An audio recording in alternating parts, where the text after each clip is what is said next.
एखनका जे समय छै ने ई मैथिली फिल्मक गोल्डन इरा के रूप में देखल जा सकैत अछि। कारण जे अपन धरोहर छै, जे अपन मिथिला के विभूति सब छथि, तिनका पर एखन मैथिली फिल्म जोर शोर से काज कऽ रहल छै। राजा सलहेश एखन निर्माण में छै, विद्यापति निर्माण में छै, लक्ष्मीनाथ गोसाई जी पर हम स्वयं कऽ रहल छी। अखन एकटा फिल्म नून रोटी सेहो बनलै विकास झा के। जी जी बहुत सुंदर। देखियो एखनका जे आर्थिक स्थिति छै, मिथिला के जे आर्थिक तंगी छै, पलायन छै, एहि पर नमस्कार प्रणाम जय मिथिला, हम छी रवि कौशल। अहाँ जे कुछ देख रहल छी तऽ मिथिला सिटी न्यूज देख रहल छी। अखन हम दरभंगा छी, दरभंगा में और सिमर फिल्म इंटरनेशनल के कार्यालय में छी जे दरभंगा स्थित छै।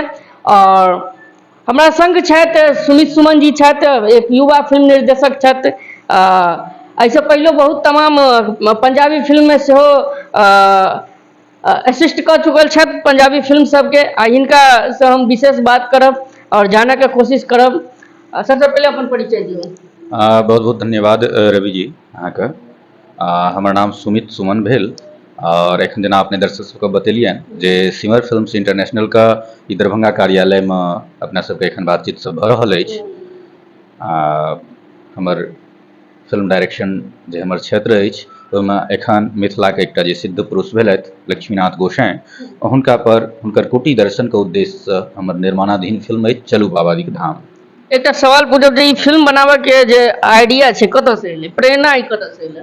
देखियो ओ चूँकि मैथिल छी तऽ मिथिला से प्रेम निश्चित छै। जखन हम पंजाबी फिल्म बतौर असिस्टेंट डायरेक्टर काज कऽ रहल छलहुँ तऽ मोन में आयल जेना रीजनल लैंग्वेज पंजाबी छै तेनाही हमर मैथिली अछि। आई डिजिटल इंडिया में हमर मिथिला कतऽ अछि? एहि संदर्भ में चूँकि हमर गाम के जस्ट बगल में पारसमणि स्थान रहुआ संग्राम छै। बाल्यावस्था में किनको मुँह से सुनने छलियनि जे संत लक्ष्मीनाथ गोसाई एतै सिद्धि प्राप्त कला, अष्ट सिद्धि के प्राप्त केने छलथि।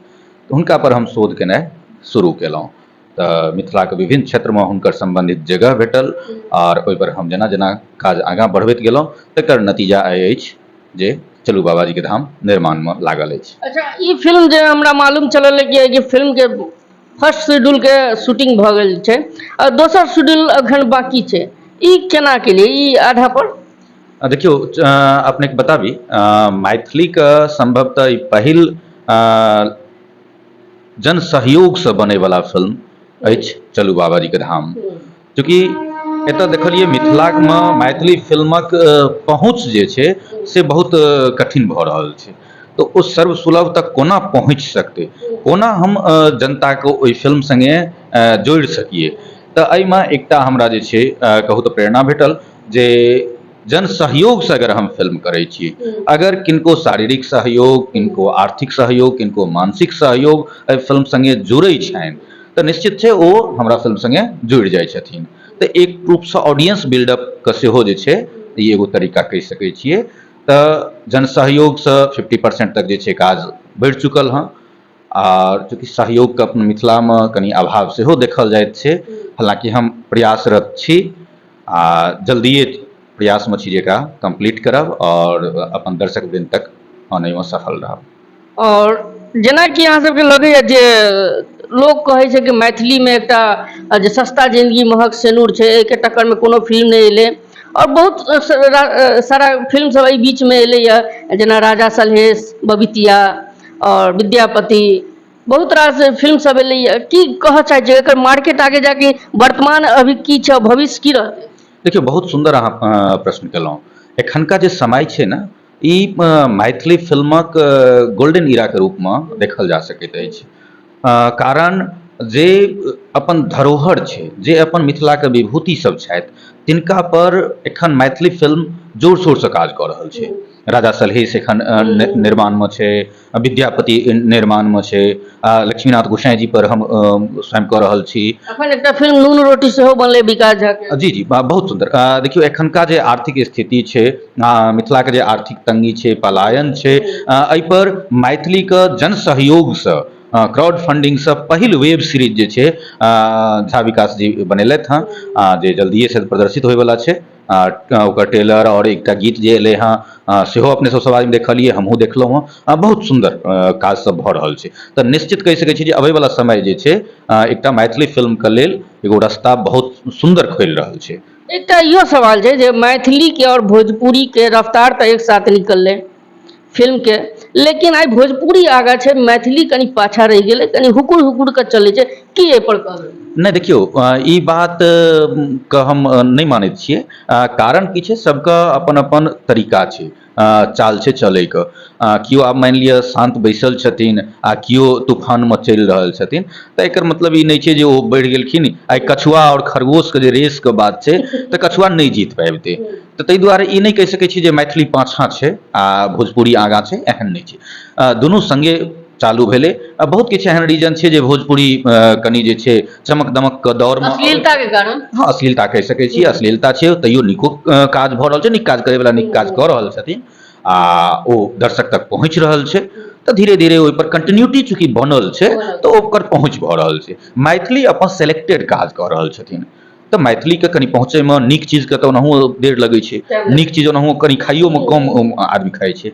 तऽ ई चीज छै, लेकिन नीक काज भऽ रहल छै, जकर पहुँच जकर जे छै आइ बॉलीवुड तक ओहि चीज के स्थान दैत छथिन। तऽ भोजपुरी के और मैथिली के एहन तरह के तुलनात्मक जे कहबै, ओ देखै में लगै छै, आम वर्ग में एहन तरह के चीज बुझाइ छै, लेकिन एहन कोनो खास ई चीज नहीं छै जे ओ बहुत आगाँ भऽ गेलै या मैथिली कोनो बहुत पाछाँ भऽ गेलै। सब अच्छा, एकटा सवाल और पूछब जे अहाँके फिल्म के जे कास्टिंग छै, जे फिल्म के जे भी अहाँके कलाकार छनि, हुनका बारे में एक बेर बताउ। देखियौ, तऽ बहुत सुंदर जे छै, एहिके लेल तऽ सबसे सर्वप्रथम अहाँके हम बधाई देब। अच्छा, अहाँ हमरो बधाई देबै? किया नहीं, बिल्कुल। चूंकि हमरा फिल्म में चलू बाबाजी के धाम में एकटा अहम किरदार में अहाँ छी। मित्र लोकनि देख सकै छी, डायरेक्टर साहब हमरो नाम लऽ लेलखिन। चलो, बहुत बहुत धन्यवाद अहाँके। हम कॉमेडी के तौर पर अहाँके फिल्म में छी और कॉमेडियन के तौर पर और किछु बतबियौ फिल्म के देखियौ, बारे में। फिल्म में बतौर मुख्य अभिनेता अभिनंदन जी छथि, जे बॉम्बे में स्ट्रगल कऽ रहल छथि, काफी काज केलथि हँ, कऽ रहल छथि, लागल छथि। तेनाहिए प्रज्ञा झा जी आइ मैथिली के वेल नोन फेस छथि। एखन अपने नून रोटी के चर्चा केलिए, ओहिमे हुनका ऑलरेडी अपने सब देखलिए हँ, गीत में, संगीत में और विभिन्न तरह के हुनकर एक्टिविटी जे छै छनि, सबके सामने में छनि। तो बतौर मुख्य अभिनेत्री जे छै प्रज्ञा झा जी छथि। और चूँकि हम पूरा क्षेत्र से जमीन से जुड़ल काज करे के प्रयास करैत छी, चूँकि मैथिली फिल्म कऽ रहल छी, तऽ हम चाहि रहल छी मिथिला के विभिन्न क्षेत्र के कलाकार सबके एहिमे जोड़ी। तऽ प्रज्ञा जी, अभिनंदन जी आ रवि कौशल जी, अहाँ स्वयं सब चूँकि मिथिला क्षेत्र से जुड़ल छी, तऽ ओहिमे सब आदमी छी आ सभक अभिनय हमरा बुझने दर्शक सबके निश्चित नीक लगतनि। एकटा सवाल और छलै जे मिथिलांचल से बाबाजी के लक्ष्मीनाथ गोसाई पर जे फिल्म बनि रहल छै, ओतऽ के जे हुनका जतऽ जतऽ ओ पहुँचलथि हँ, ततऽ हुनकर जे छै महिमा एकटा छै। तऽ ओहि महिमा पर अहाँ जे फिल्म बना रहल छियै, ओ कहाँ कहाँ के लोकेशन लेलियै यऽ?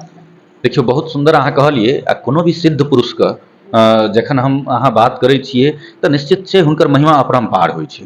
जे सिद्ध पुरुष छथिन, ओ जे संत महात्मा में एगो अपर ग्रेड पर जे छथिन, तऽ कतौ ने कतौ हम अहाँ भगवान के अगर खोजै छियनि, भगवान के अगर ताकै छियनि, मंदिर जाइ छियै, तऽ ओतऽ तक पहुँचै के लेल जे छै ओ पुजारी, ओ संत महात्मा के जरूरी छै। तऽ लक्ष्मीनाथ गोसाई जी हमर एकटा अष्ट सिद्धि संत भेलथि मिथिला के। और आइ जेना साईं बाबा वर्ल्ड गॉड भऽ गेलखिन, साईं बाबा से बहुत पूर्व भेल छथिन लक्ष्मीनाथ गोसाई। जेनाकि हुनकर जन्म जे छै सुपौल जिला में परसरमा भेलनि, कर्मभूमि बनगाँव सहरसा जिला में मानल जाइ छनि। हुनकर जे छै शिक्षा दीक्षा जौंकी महिनाथपुर में पंडित रत्ते झा से भेलनि। हुनकर ननिहाल मेहत महिनाथपुर छनि। हुनकर सिद्धि स्थल अष्ट सिद्धि जे छै रउआ संग्राम पारसमणीय स्थान में भेटलनि। तेनाहिए सिंघिया समस्तीपुर में हुनकर विशाल मंदिर छनि। बेगूसराय सकरपुरा स्टेट के कुल गुरु के रूप में एखनो लक्ष्मीनाथ गोसाई पूजित छथि। एहिके अलावे जमशेदपुर, बोकारो, दिल्ली, काठमांडू, बहुतो जगह हुनकर जे छै फॉलोअर्स सब मंदिर सब बनेलखिन हँ, ओ पूजल जा रहल छथिन। तऽ मेन फिल्म के जे हमर चलू बाबाजी के धाम के थीम छै, ओ कुटी दर्शन के छै। जे लक्ष्मीनाथ गोसाई जी से संबंधित जते कुटी छै, ओकरा एगो भक्तिमय प्रस्तुति के रूप में पिरोए के कोशिश कयल जा रहल छै। ओहिमे लक्ष्मीनाथ गोसाई जी से जुड़ल जे चमत्कार सब छनि, ओकरा सेहो समावेश करे के प्रयास कयल गेलै हँ। और निश्चित लक्ष्मीनाथ गोसाई जी के जे फॉलोअर्स छथिन और अपन मिथिला मैथिली के जे दर्शक लोकनि छथिन, हुनका अपन धरोहर के, अपन विभूति के जानबाक ई नीक अवसर भेट रहल छनि, भेटतनि। और कतौ ने कतौ लक्ष्मीनाथ गोसाई जी ऊपर से हमरा अहाँके आशीर्वाद दऽ रहल छथि, देतैथि। बहुत बहुत धन्यवाद। एकटा अहाँ कंदर्पी घाट पर सेहो डॉक्यूमेंट्री बनेने छलियै, किछु जनतो के बतबियौ। बिल्कुल। देखियौ, हमर एकटा प्रयास रहल हँ, कनि हम खोजी प्रवृत्ति के सेठ छी, तऽ अपन मिथिलाके जे धरोहर सब छथि, जे हमर पूर्वज सब छथि, जे हमर पुरातन अछि मिथिलाके, ओहिपर हम शोध करैके प्रयास करै छी। आओर सहयोगसँ, चूँकि एतऽ फाइनेंस सबके प्रॉब्लम रहै छै जे कोना अहाँ वापसी अनबै, कोना अहाँ हुनका देबनि, ताहि दुआरे हम सहयोगसँ एगो परिचय ओहि चीजसँ होइ, ओहि चीजके जानैत, ओ अपन धरोहरके कोना हम जानि सकै छी, ओहि उद्देश्य हमर एकटा रहैत अछि जे हम ओहिपर काज करी। तऽ 2 साल पहिने झंझारपुर लग कंदर्पी घाट छै कमला नदीके किनारमे, जखन झंझारपुरमे SDM छलथि डॉक्टर रंगनाथ दिवाकर सर, तऽ हुनकर सहयोगसँ ओतऽ मिथिला विजय स्तंभके स्थापना भेल। और हुनके सहयोगसँ लेखक आ निर्माताके रूपमे रंगनाथ सर स्वयं आगाँ अयलथि और हमर निर्देशनमे मिथिला गौरव प्रतीक कंदर्पीके डॉक्यूमेंट्री बनल आ आइ रिलीज अछि मिथि भोज चैनल पर। ई 1753 ईस्वीमे जखन दरभंगा महाराज नरेंद्र सिंह छलखिन और अलीवर्दी खाँके सेना संगे जे छै युद्ध भेलै, जाहिमे मिथिला विजय प्राप्त केने छलऽ। तऽ ओही यादमे जे छै ई कंदर्पी घाटके युद्धके जे छै हमसब याद करैत छी। ओतऽ मिथिला विजय स्तंभके स्थापना भेल।